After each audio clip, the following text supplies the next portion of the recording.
Saya ulangi sekali lagi bahwa di saat jam 8 malam kita memulai pola keto. Jadi dimulai jam 8 itu kita tidak lagi mengkonsumsi karbohidrat. Bahkan di jam itu kita tidak boleh makan dari jam 8 itu sampai jam 12 besok siang, artinya 16 jam itu kita tidak makan.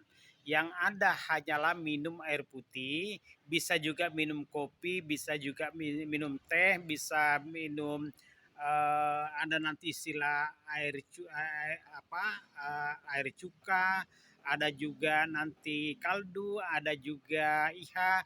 Nanti itu juga tidak masalah diminum karena tidak mengandung zat padat dan juga tidak mengandung kalori. Jadi bisa dikonsumsi selama 24 jam. Nah, jadi kita jeda puasanya itu dari jam 8 sampai jam 12 siang itu adalah puasa. Nah, mungkin bertanya-tanya apa energi kita, apa cadangan energi kita untuk bisa beraktivitas dari pagi sampai siang. Nah, pada saat itu artinya tubuh ini sudah aktif menggunakan keton atau menggunakan lemak.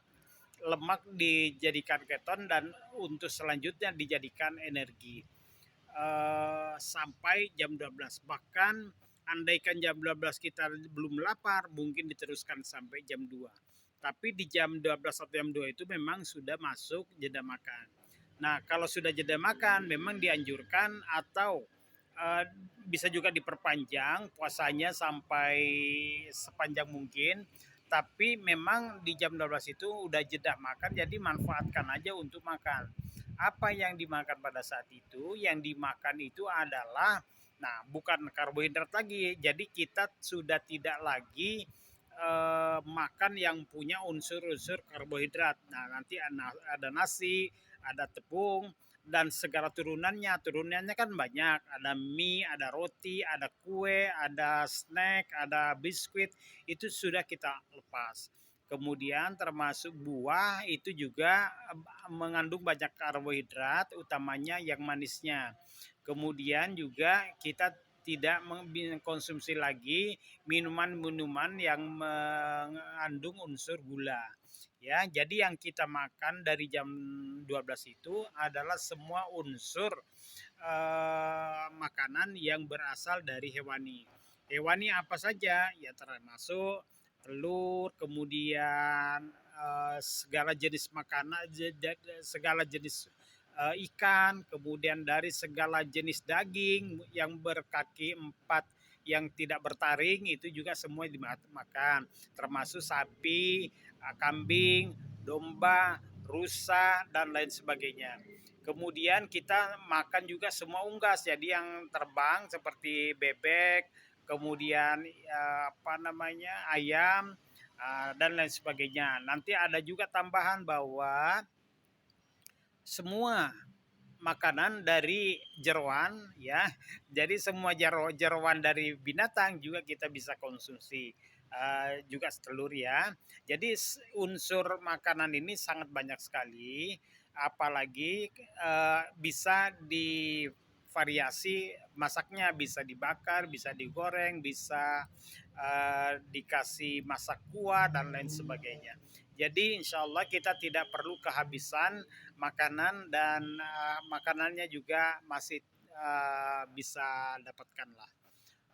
Itu kita konsumsi dari jam 12 sampai jam 8. Tapi kita tentunya tidak perlu makan sering. Kenapa? Kalau kita sudah makan paling dikasih 2 3 telur itu udah kenyang. Kalau belum kenyang kasih lagi menjadi 4. Setelah kenyang ya sudah teruskan lagi beraktivitas seperti biasa. Nah, bahkan dianjurkan pada siang hari kalau mau mengkonsumsi hewani ya tidak perlu kenyang betul. Kenapa? Karena kalau kita terlalu kenyang pasti malas atau ngantuk karena pencernaan pasti bekerja lagi. Kalau pencerna bekerja, jadi konsentrasi energi itu terbagi ke pencernaan. Tapi andaikan dimakan secukupnya aja, jadi energi untuk bekerja masih akan maksimal. Nah, sampai jam 8 atau sampai jam 7.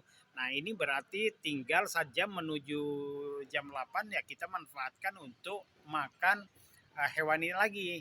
Jadi apa aja bentuknya, apa aja bentuk masakannya dan lain sebagainya, kita makan sampai ya secukupnya atau sekenyangnya. Menjelaskan sekilas tentang puasa. Nah, sekarang saya ingin menjelaskan beberapa perlengkapan ataupun amunisi yang kita siapkan pada saat kita memulai keto diet ini.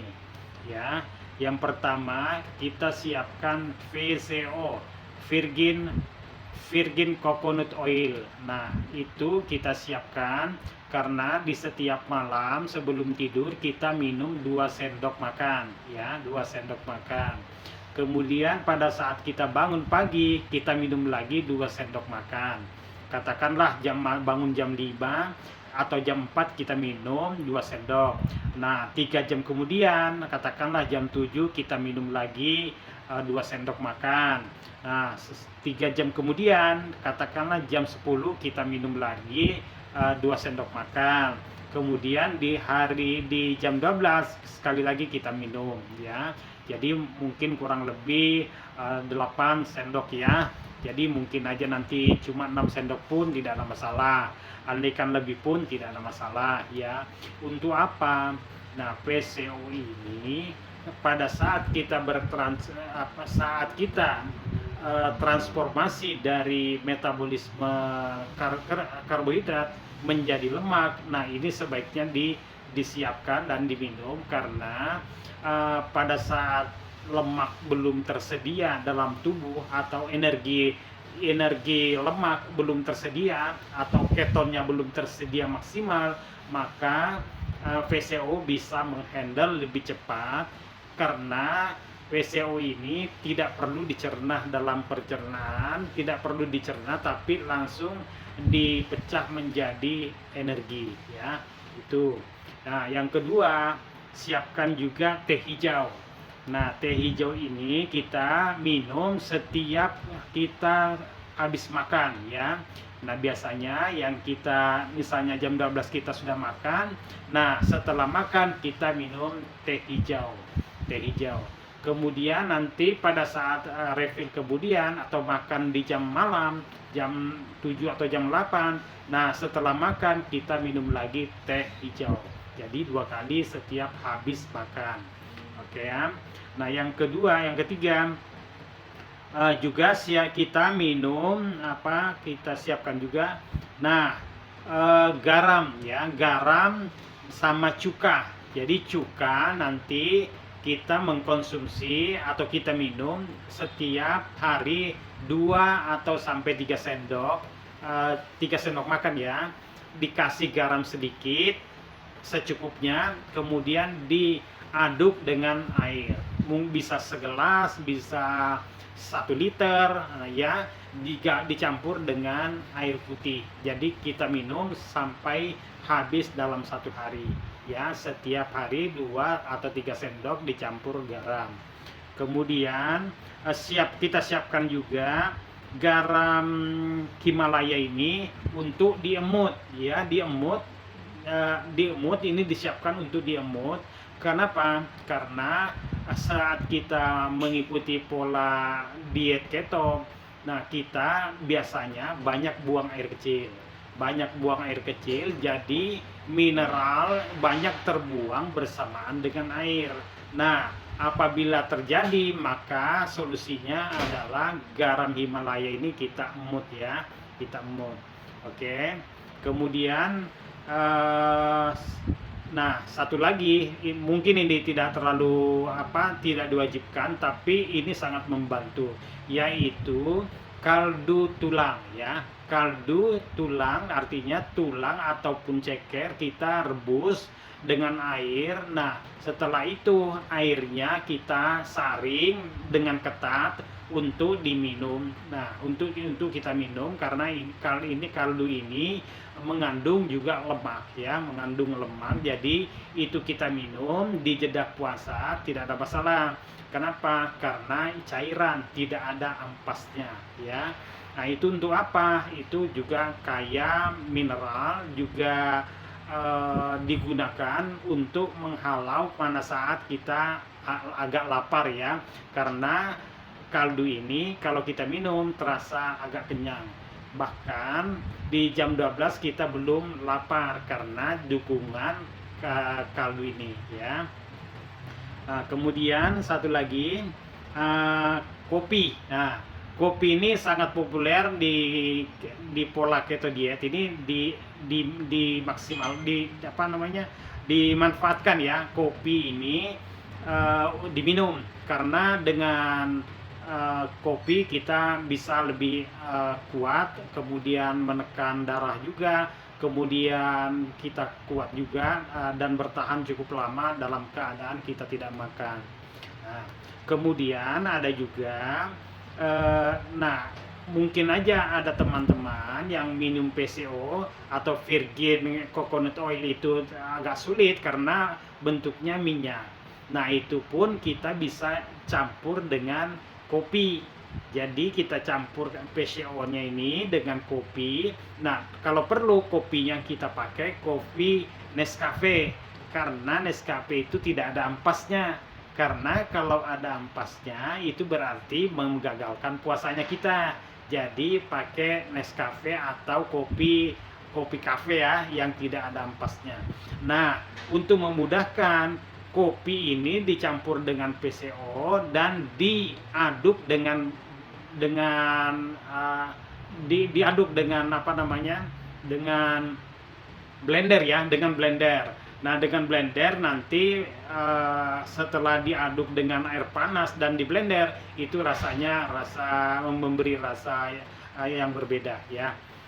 Bahkan teman-teman banyak juga yang menggunakan dengan butter. Nah, butter itu semacam mentega tapi bukan mentega, butter dicampur kopi, dicampur dengan PCO. Nah, itu kalau diaduk sama-sama, nah itu hasilnya atau outputnya adalah seperti susu gitu ya, seperti susu.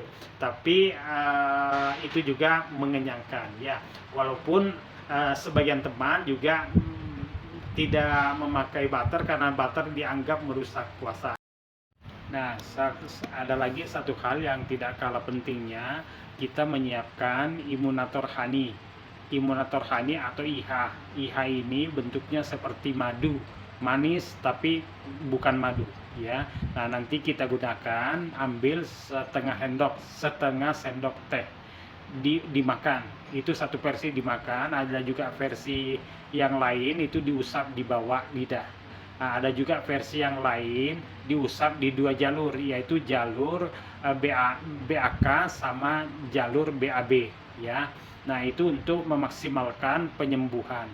Dan IH ini atau imunator ini adalah anti infeksi, anti jamur, anti kuman dan lain sebagainya. Nah, itu untuk mempercepat pemulihan dari sakitnya. Oke, itu saja. Wassalamualaikum warahmatullahi wabarakatuh.